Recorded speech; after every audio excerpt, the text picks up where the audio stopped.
రాష్ట్ర వ్యాప్తంగా కూడా తెలుగుదేశం పార్టీ నిర్వహిస్తున్నటువంటి 44వ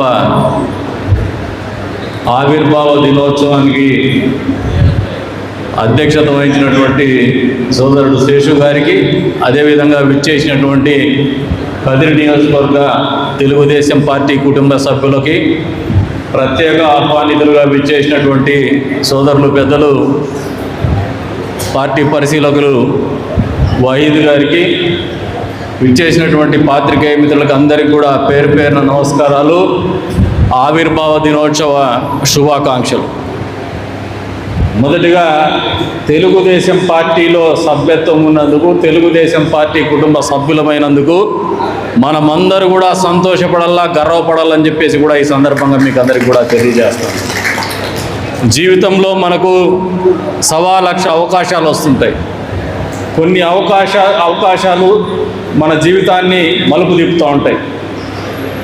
ఆ రకంగా ఆలోచన చేసిన తెలుగుదేశం పార్టీ సభ్యత్వం తీసుకున్నటువంటి వాళ్ళు, తెలుగుదేశం పార్టీలో నాయకత్వ మెలకువలు నేర్చుకున్నటువంటి వాళ్ళు, కార్యకర్తగా జీవితాన్ని గడుపుతున్నటువంటి వాళ్ళు అదృష్టవంతులని నేను బలంగా నమ్ముతాను. ఎందుకంటే నేను కూడా తెలుగుదేశం పార్టీ లేకొచ్చినాకనే ఒక జీవన విధానాన్ని నేర్చుకోగలిగినాననేది బలంగా నమ్ముతున్నాను చంద్రబాబు గారి నాయకత్వంలో అని సందర్భంగా మీకు అందరికీ కూడా తెలియజేస్తాను. స్వర్గీయ నందమూరి తారక రామారావు గారు పార్టీ పెట్టినప్పుడు, ఇందాక మండల పార్టీ కన్వీనర్ చెప్పినప్పుడు ఇంటర్మీడియట్ నేను చదువుతున్నానంటే నేను కూడా ఇంటర్మీడియట్ సెకండ్ ఇయర్ అయిపోయాను. అప్పుడే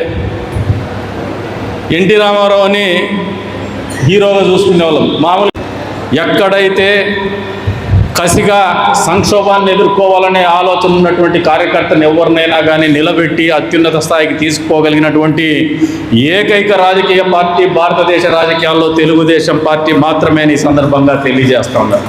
మీరు ఒకసారి గమనించండి, బాలయోగి గారు అత్యున్నత చట్టసభ పార్లమెంట్లో స్పీకర్గా ఎదగలిగినారు. ఇది వాస్తవమా కాదా? షెడ్యూల్డ్ క్యాస్ట్కు చెందినటువంటి వ్యక్తిని, ఏమాత్రము రాజకీయ నేపథ్యం లేనటువంటి కుటుంబం, అంతే స్థాయిలో ఈ భారతదేశానికి రాష్ట్రపతిగా మన అబ్దుల్ కలాం ఆజాద్ గారిని ఎంపిక చేసింది ఎవరంటే అప్పుడు ఎన్డీఏ కూటమిలో భాగస్వామ్యమైనటువంటి తెలుగుదేశం పార్టీ అధినేత చంద్రబాబు నాయుడు గారు అనేది నిర్వివాదాంశం. ఆయన ఒక మేధావి, రాజకీయాలకు సంబంధం లేనటువంటి వ్యక్తి, కానీ పేరు చెప్పంగానే ప్రపంచ పటంలో భారతదేశం పట్ల గౌరవం ఉండే విధంగానే ఎంపిక జరిగింది. అది తెలుగుదేశం పార్టీ ఆలోచన విధానం, చంద్రబాబు నాయుడు గారి ఆలోచన విధానం అని చెప్పేసి మనం అందరూ కూడా గర్వపడాలి.